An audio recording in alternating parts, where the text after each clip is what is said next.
Hey everybody, welcome back to part 2 of the Wrestling Inc. Monday Night Raw recap podcast for August 29th, 2016.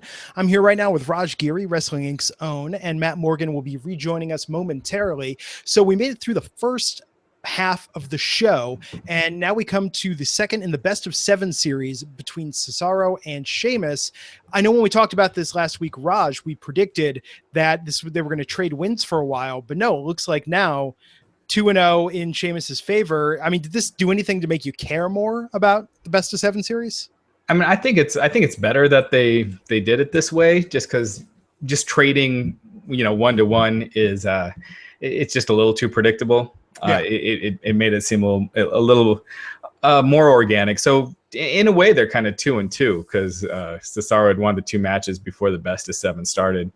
I will say this, though. It was weird that Jerry Lawler made a knock on Cesaro having no personality on the Raw pre-show. And not only did the WWE Universe Twitter account tweet that out, the WWE account retweeted it, which is weird. They usually don't tweet stuff like that where it's, ripping on their talent. So it's clear that they have their perceptions about Cesaro, and hopefully this isn't one of those things that ends up going the other way, where instead of it coming down to a 7th match, it's used to kind of push Cesaro, down the card.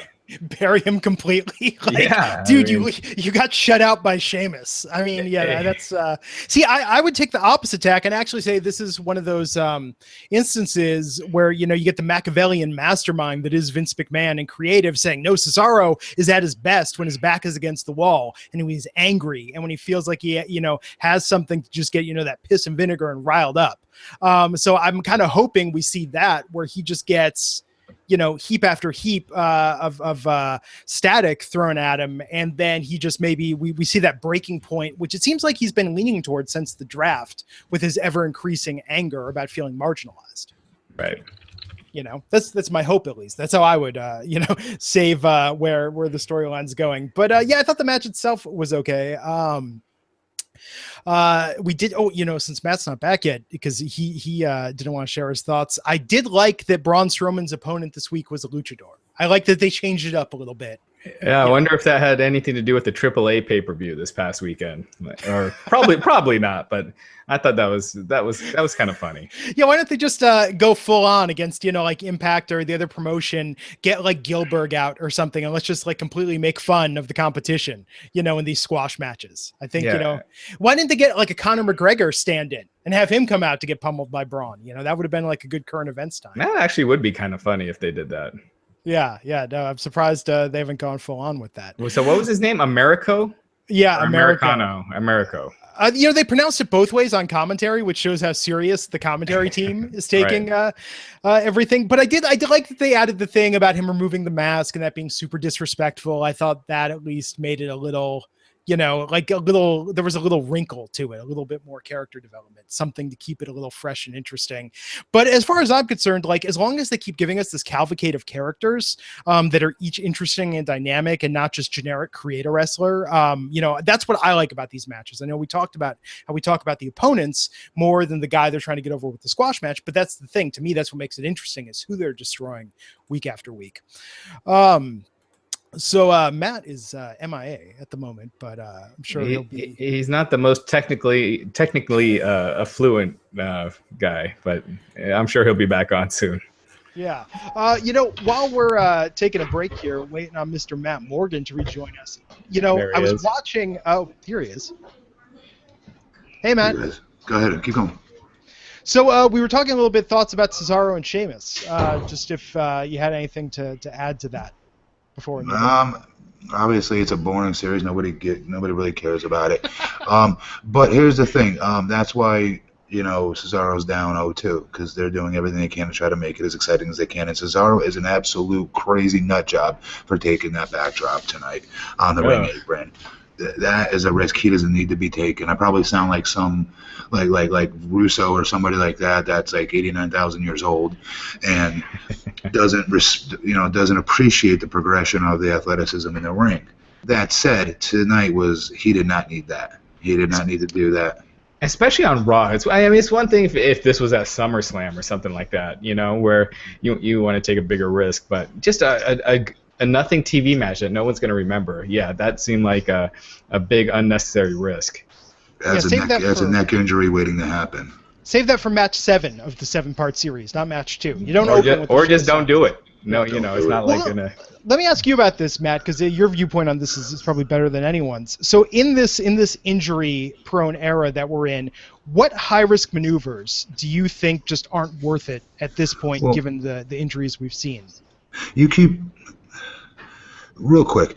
I know we got to move along. You keep saying. I know you keep saying that, Glenn. This injury. What do you call it? Injury. I'm gonna say injury. People jokingly call it the injury era. Okay. Well, let me shut them all up. Here's why. This is what happens when you start steroid testing the entire WWE, and they're doing it on an even scale. I'm not being funny about it. I'm being honest.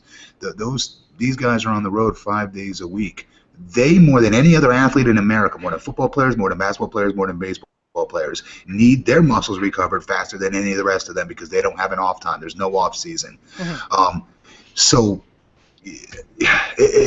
that's why guys are getting hurt. Okay, it's not just because they're taking high risk maneuvers, although this is definitely what they're doing. They definitely up the ante and they're doing dives every match. Absolutely, you're right. But a lot of this, and nobody's talking about it, and I don't know why they're scared to talk about it. That's the truth. There were certain steroids out there that do take care of injuries, that do help muscles heal faster. It's not a real sport, you know what I mean? We could talk about this all day. But that's my opinion why guys are getting more injured is definitely, I'd say 30% the stuff they can't take. They can't even take like certain types of creatine, to my understanding, which is a joke. It's ridiculous. So that's my opinion. But doesn't that also cause more injury? Like when you're freakishly bodybuilder, shredded and whatnot, definitely you can tear your tricep like Batista doing cardio while running on a treadmill, because accidents like that would happen because your muscles are so dehydrated and you're doing things to them you shouldn't be doing to them.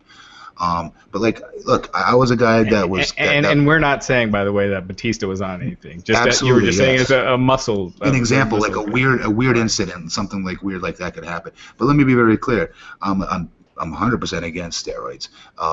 I just never saw my coworkers using it as cheating. I didn't. I saw it as them trying to rebuild their body to be able to stay on the road and take the bumps and bruises from the road. What you're seeing is guys not able to, not even just not take steroids, but not to take certain supplements. Yeah. Legal supplements that other athletes can take, but for some reason WWE superstars can't take. That's a big thing that nobody talks about, and I don't know why they don't.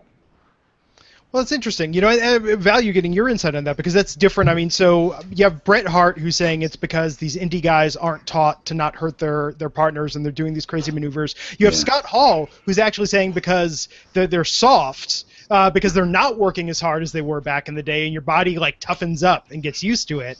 So you think the wellness policy is a big part of this? I think like we're talking very small. I'm saying like maybe 15 to 20% of the reason. The 80% of the reason is they're taking higher risks, no question about it. Yes, but it's something nobody ever brings up, is what I'm saying. Right, no, and they're doing it every week now. I mean, they did it like that in the '80s too. But every week on TV, they're trying to have these great matches, and they're doing, Big E doing that spear to the outside, on Raw for a match that means nothing.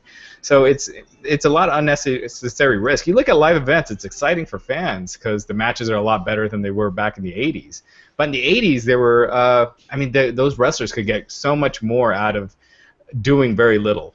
Business wasn't as exposed as it is today. Yeah. Sorry, it just wasn't. That is true. But what's interesting, and maybe this is just an ignorant statement because maybe we don't hear about it as much because why would we? But are there as many stories out there right now in the indies and the local promotions? I mean, are these guys, I feel like I don't see on Reddit, on Squared Circle, people talking about, so-and-so, got paralyzed at a bingo hall or can't wrestle for 2 years. Is it just because we don't know the names that are getting hurt? Right. Or, is that the reason why that's not as big of an issue? Yeah, those guys are still pushing the ante as much as they can. And once they get good enough to be able to start doing those those super duper high risk moves, they're doing them and they're getting hurt. Yeah. No, this is fascinating perspective, and that's definitely interesting. But that's the thing. I mean, you're talking about that with Cesaro tonight, and I was thinking about it with the Finn Balor thing. It's like that barricade bomb that Rollins did. I mean, it was a good moment in the match, but I think the match would have been just as good without it. I mean, when Finn's doing those running drop kicks, I mean, like I felt like there were enough crazy great moments in that match that certainly the risk wasn't worth the reward. Real quick, Matt, did you hear Daniel Bryan's comments last week about why Samoa Joe and Nakamura should be on the main roster? And saying about like the injuries and how you have a certain amount of bumps really that you can take and that they're older and they're wasting these bumps in NXT basically rather than on the main roster. I used to hear that when I first started in OVW. My friend Nova used to say that because he was on ECW and then got signed by WWE and got brought in and had to go through OVW like the rest of us. He went through all the first beginning bumping practices, the crap that I had to learn to do because I didn't know how to wrestle yet. And started square one. Nova, who had been all around the world and back, had to start at square one with the rest of us. And that's the first time I heard anybody talk about a bump card, meaning if we're going to get value out of this guy, how many bumps does he have left in his quote-unquote bump card before the neck injuries, before the back injuries, before they can't do the things that they're known to be able to do? And I agree with Daniel 100% on that. Joe's got a little bit more meat on him, thank God, I think, and he doesn't come up because he doesn't come off his feet as much. He's not taking as many snap bumps, back bumps in that ring. But Nakamura, not as well as another bigger guy. But that is a very true statement, though. Like, what are we doing with them? Get them on TV like yesterday. No, that's interesting. And we'll see. We'll see how soon they bring them up, to the main roster. And I think, Daniel Bryan this week, I know this is the Raw recap, but man, still, let me ask you, Raj, did this I think, to tonight's enthusiasm, I think the title change was good, but, I got to say, now that we're talking about it again, man, I'm looking forward to SmackDown this week, seeing what happens with Daniel Bryan and The Miz. Like, I have to say, that's still one of the most interesting things that's happened in recent memory. Yeah, I agree. And I was worried that they were just going to drop it. Miz hasn't mentioned it. Daniel Bryan didn't mention it in his sit-down interview with Michael Cole last week. I'm curious to see where they go with it. Yeah, Matt, so let's get back to Raw and talk about a match. Well, The Miz and Daniel Bryan. How could that possibly compare to Titus O'Neil versus Darren Young? And tonight's match, Matt, did that do anything for you, or was that a bathroom break tonight? Add this to the asterisk before the show starts. I'm not talking about this match until the series is done. I didn't know they had another best of 7 series going. I refuse to talk about this. And I'm stepping in. I'm making you refuse to talk about this, Raj, because we're doing the fans a favor right now. Man, you're fast forwarding this. Let me just ask you this. We don't have to talk about the match, but let me ask you this: who do you think is going to have more matches? What match do you think we'll have seen by the end of the year more times? Cesaro versus Sheamus or Darren Young versus Titus O'Neil? I don't care. I don't want to see that. Yeah, man, this is just brutal. It's gotten to. This is gonna be a problem when Monday Night Football starts here in a couple weeks. Is Monday Night Football, it's the week after next, so sorry. Yeah, they gotta pick it up. Why did they do the brand split? Just dear God. Like, we've got like 3 things that are super compelling to talk about, and yeah, it's like when we want to talk about the shit happening on SmackDown more than what's happening on Raw, man, Raw's in trouble. Yeah. Fast forward. Anything keeps Bob Backlund getting a check, I'm in favor of. So Darren, real quick, Darren, for the people that didn't see it, Darren won this time. Who even cares what their records are at? But man, this is just beyond bad right now. Yeah, that when the best thing about the match is Bob Backlund and the chance to hear the Primetime Players theme again. That's when I'm like, there's nothing for me there. I'm gonna choke both of you. Move on. So. And did you see Darren when he took the? No. So we're gonna talk about the Fatal 4-Way in a second, but first, I was watching the Razor's Edge, the Scott Hall documentary the other night, and once again, Diamond Dallas Page turns another life around with DDP Yoga. DDP Yoga has changed countless lives, and even many of the past and current roster have benefited immensely from it. Guys like Jake Roberts, Scott Hall, Chris Jericho, and Mick Foley all swear by DDP Yoga, and now DDP has taken it to another level with the DDP Yoga Now app on iOS and Android devices, so you got no excuse because you can take it anywhere. And the cool thing about the app is that you can track more than just your workouts. You can also connect it to a heart rate monitor. You can track your calories and heart rate in real time, whether you're at the gym, on your DDP Yoga mat, or even while you're out mowing the lawn. All the fitness tracking features, including pain tracking, measurements, progress photos, and more, are completely free in the app. DDP Yoga Now subscribers won't get tired of doing the same workouts over again because they've also added the completely new DDP Yoga 2.0 workouts, the weekly live workouts from the DDP Yoga Performance Center, and motivational messages every Monday from DDP himself. And hey, DDP even hosts his own cooking show on the app showing you how to make healthy food taste amazing. For a limited time, you can get the DDP Yoga DVDs for 20% off, plus 3 months of complete access to the DDP Yoga Now app. Head over to ddpyoga.com/wrestlinginc. Stop procrastinating. Get started now. DDP Yoga has changed so many lives. It's going to change yours. ddpyoga.com/wrestlinginc, and we thank them for sponsoring the podcast. And also, you know, summer's over, fall's coming, it's time to upgrade your style. And if you're going to upgrade your style, have Trendy Butler. You know, try it out. See if you got nothing to lose. And I'm telling you, it works. I mean, you select a style profile, and they do all the work for you. They have a stylist that picks clothes that cater to you, and even better, for only $65, you get over $150 in designer clothes. I've used them. I wear their clothes all the time, and I urge all of you guys to try it out. Go over to trendybutler.com and use code WRESTLING10 when you sign up, and you get an additional $10 off. You can find out more about them at trendybutler.com.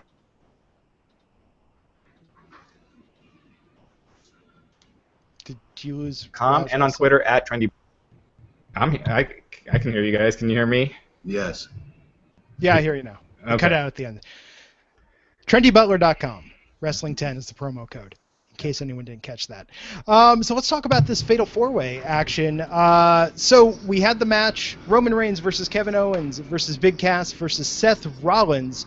What was your thought going into the match, Matt, and the match itself and the order of elimination, how it all went down? He threw to me first, folks. I thought they did a great job of setting, first and foremost, Cass up. I knew he was really the first one eliminated. I didn't have any questions about it. However, they did a great job of somewhat protecting him and him hitting the moves. If you pay attention, rewatch that match, he's the one who would take Reigns out. So Reigns would start getting cooked, and they're smart. WWE's smart in the way that they know Reigns is getting booed again right now. And Kaz would be the one that would cut him off at all the right spots. It looked like Reigns would start blowing a comeback. The fans would sound like they were starting to come with Reigns a little bit, but then, you know, the vocal minority would, you know, kind of shut them down and start cheering a little bit, booing a little bit louder than the cheers, if you will, on a lot of Roman stuff in there, until Big Kaz would step up, boot his face off. I thought they set that up very well. Something little that I noticed, but something that's also very big that tells me they do like Big Kaz a lot. The match itself was absolutely, I loved it. I disagree with Russo and other people that they don't like as many false finishes. I love false finishes when they're done well. I do. It draws me in. It absolutely draws me in. A couple of Roman of all people had some really cool Superman punches thrown in there toward the end that were very believable falses. The guys worked their asses off. Worked their butts off out there and gave us one hell of, in my opinion, a pay-per-view quality main event, I thought. I really did. Big Cass stepped up as well tonight. He held his own out there. He didn't blow anything that I saw. He led once in a while with what was going to happen next. He tipped his hand, so to speak, selling in the corner. But again, he's huge. Same problem I used to have. When you need to be up to be part of that bam, bam, bam false finish stuff at the end of a match, and you're the size that we are, 7 feet, there is no hiding in the corner like a lot of the other guys can get away with. Fans see you starting to get up, and they know you're about to come do something. So you lose a little bit of that element of surprise that smaller guys get away with. But that's my 2 cents. I thought the match was very, very good. I loved, obviously, the outcome. You know I love the outcome. I've been begging for this forever. And you know what? I agree. I like the finishes, the false finishes in this. Plus, it wasn't the big move false finishes, right? Like, they didn't kick out of the pedigree. He didn't kick out of the spear. Right. You know, it was the Superman punches and things like that. So, I felt like it was done in a way that it was exciting without getting overdone. And I thought this. I agree with Matt. This match was awesome. Big Cass had some of the coolest boots I've ever seen, like that he hit Reigns with twice. That one to the outside of the ring, and then there was another during the match. And this was Owens over the top rope, big boot. Yeah, that was pretty nice. Yeah. And then this was actually Big Cass's first loss on the main roster. He's never been pinned or submitted. Yeah, I mean, he's lost with Enzo as a tag team, but him himself has never been pinned. But yeah, you know, I was worried that they were going to go with Cass to the end because of what we were talking about last week with having no one for Rollins, and they changed all that, and they switched things up, man. You know, if Raw wasn't 3 hours, and I complain about it too much, but it's true, I would be way more excited. But you know, the fact is, there's like one thing to watch on Raw right now, and we completely glossed over this the Stephanie McMahon Paul Heyman promo. Oh yeah. But that was another thing. It's something that could have been interesting, and it was absolutely nothing. Right.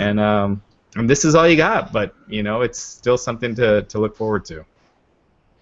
Yeah, well, let's come back and talk about that in a minute, because that leads nicely into what they just announced for Orton versus Lesnar Round 2 that's going to be happening at a WWE live event the night before Clash of the Champions. But correct me if I'm wrong, but this was the first time Triple H has been on TV since Mania, correct? Yeah. Yeah. On it might have been the night after Mania. I'm not sure. I don't remember. On Raw or SmackDown, it's been since Mania. I think he's been on NXT, but you know that doesn't. That is not kayfabe Triple H. Right. So yeah, I mean, I like that. I like that now we've got a new storyline coming through to this. We've got Owens as the Authorities guy, and what that's going to present and set up from here. To me, this seems like creatively the most interesting direction. But now there was a story on Wrestling Inc. about this, about the original plans had Balor not been injured, and they were setting up towards Owens versus Balor, correct? Right. Yeah. So it looks like Rollins is kind of stepping in that role, and then I think that's great. I think Rollins should be a babyface right now, and I think it'll be awesome. Matt, what do you think they're going anywhere with Triple H, or is this another way to just get the Authority back on TV every week? Because I don't see that. I don't see him wrestling Roman Reigns again. Here's the problem. I see it. I mean, with the finish that happened today, and I hope I'm wrong. Kevin Owens, I hope, doesn't have any naysayers up there. I don't know what the kid's got to do to prove himself if he does. But believe it or not, even though he's a champion, I worry there are some haters up there, you know, the booking, the writers, the people up in upper management that see his physique and maybe, oh, he's not your standard champion, whatever they want to cry about and complain about, even though it's 2016. I worry about that, and if I worry about that, then it leads me to thinking they're gonna stack Triple H with him in some type of, you know, obviously like what's his name did before, Rollins, and Kevin. I don't think he needs it. I really don't. That's the only thing I can see them doing. We don't need to see any more of that stuff, though. We don't need to see it. It doesn't need to come back. I thought that was the most tired, played out angle, even though him and Stephanie are phenomenal in their roles. They're very believable and very good. It's just they don't need to see it. Let these kids start to, you know, carry their own. You know, carry the ball on their own. Someone's bringing up that it could lead to Triple H versus Rollins, and that would be pretty cool.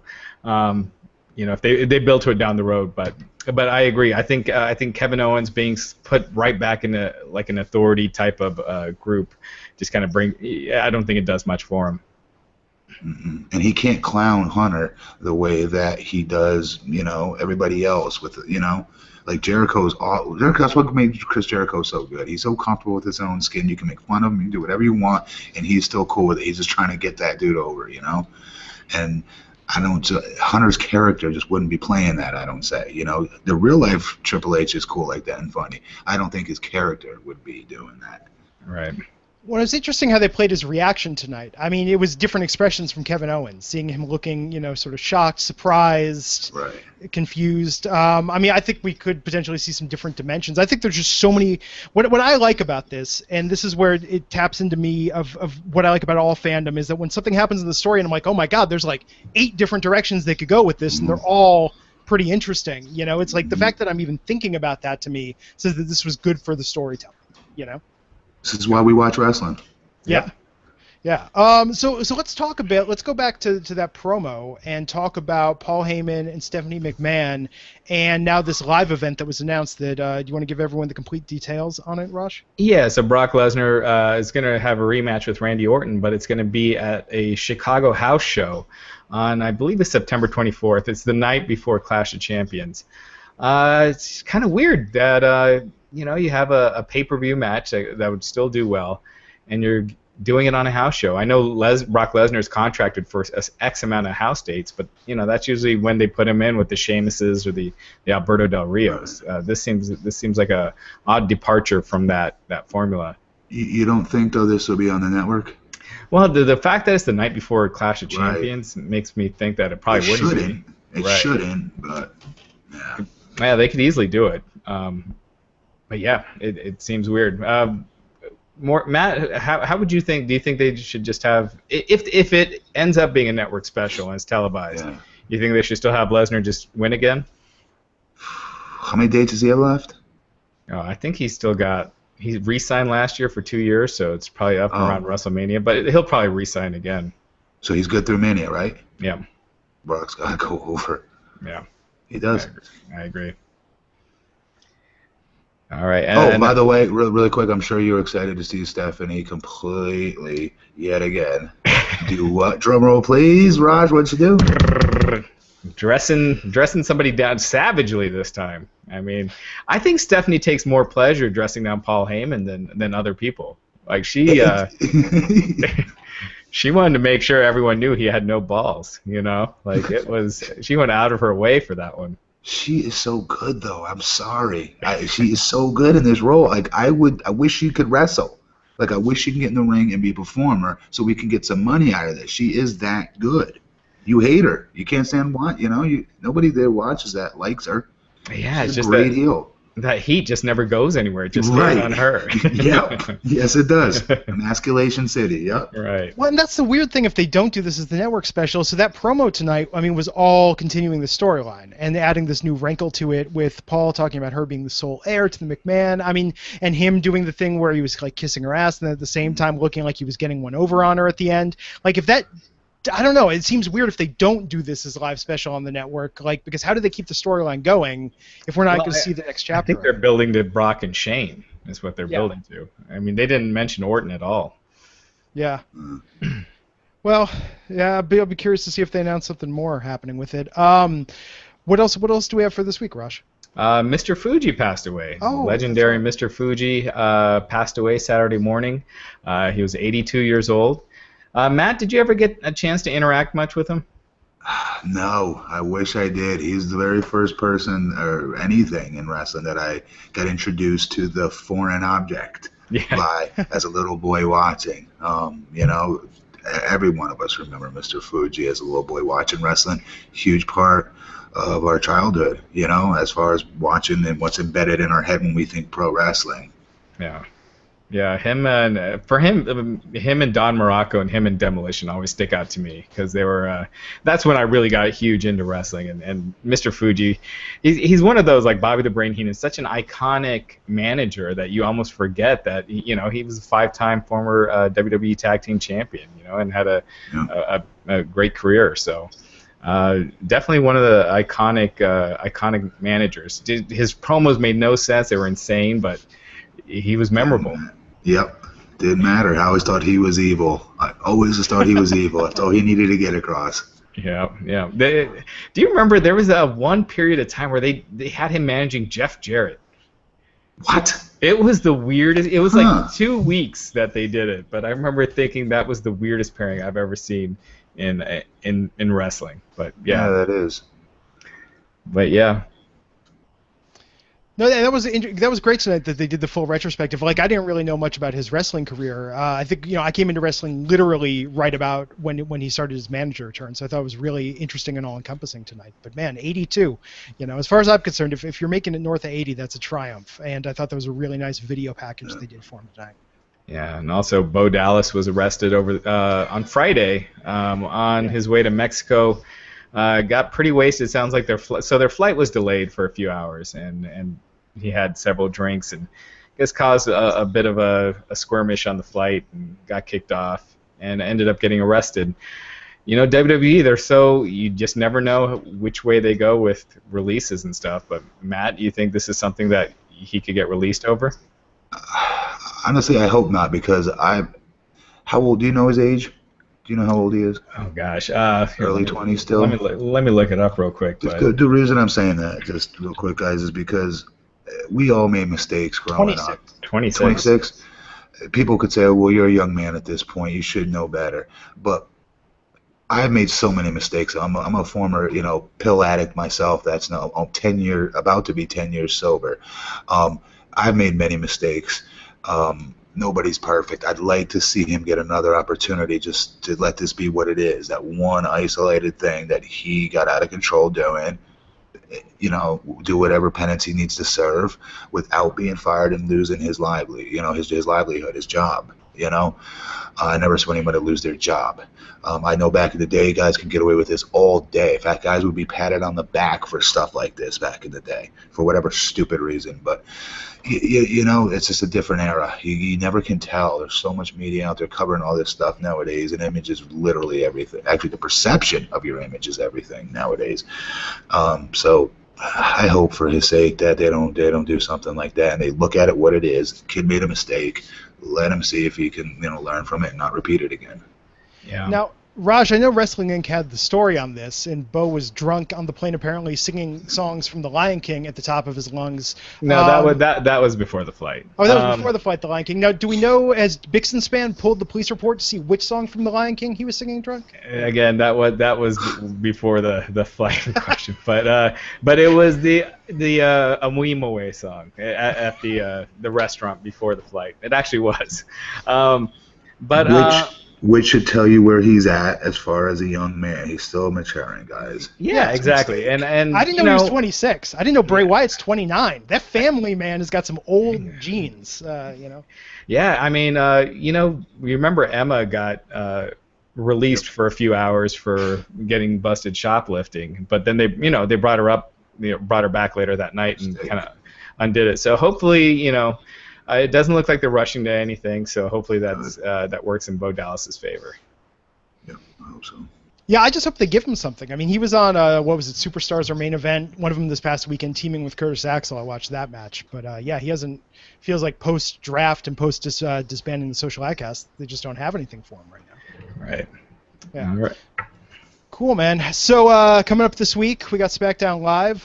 Matt, because we didn't get your thoughts earlier, what do you think about Bryan versus The Miz? I was all over that as soon as that thing hit the internet, is where I caught that. Wow. That was such a money promo. Love the promo.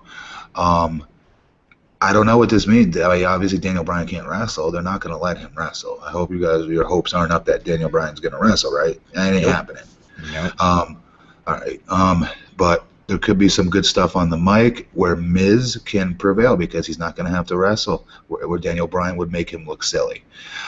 This favors Miz. Miz is money on the mic. You can make fun of him all damn day. He can talk. And I hope he's able to do something like that again. They're going to try to recreate that, and it's not going to be as good as it was that night because the Miz was pissed off, and that you can tell he was legitimately fired up in that promo. I hope they can get that out of him again. Yeah, I thought that was like we talked about it before, but his best work, and I'm curious to see where they go, and that's what makes wrestling fun. And we had something fun tonight, something great tonight, and hopefully SmackDown can follow suit. Yep. Yeah.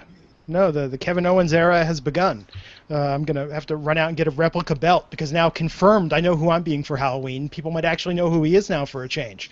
It's the WWE Universal Champion. Cool, guys. So anything else to touch upon this week before we wrap things up? Take it home. No, but I'm going to plug my Instagram page before I get cut off at BP Matt Morgan, as well as my Twitter at BP Matt Morgan. Folks, go out and buy some 5% nutritional products. I just signed a contract with them, the best supplements in the market. You can go online and get them at 5%nutritionproducts.com. I might need some of your advice on those, Matt. Yeah. I'm kind of in a rut. Look you up. All right. Cool, guys. Well, you can follow all of us on Twitter. If you like the show, subscribe on iTunes or YouTube. Leave us a review and a rating. And we'll be back here Wednesday, 12 noon Eastern, 9 a.m. Pacific, to talk about SmackDown Live, where they're going with Daniel Bryan versus The Miz, what's happening with the women's division and the tag team champions, hopefully the prevalence of Heath Slater and Rhino in the tag team tournament, and much more. Join myself and David Bixenspan for that Wednesday, and we'll see you back here next time on the Wrestling Inc. podcast. Thanks for tuning in. I'm Glenn Rubenstein.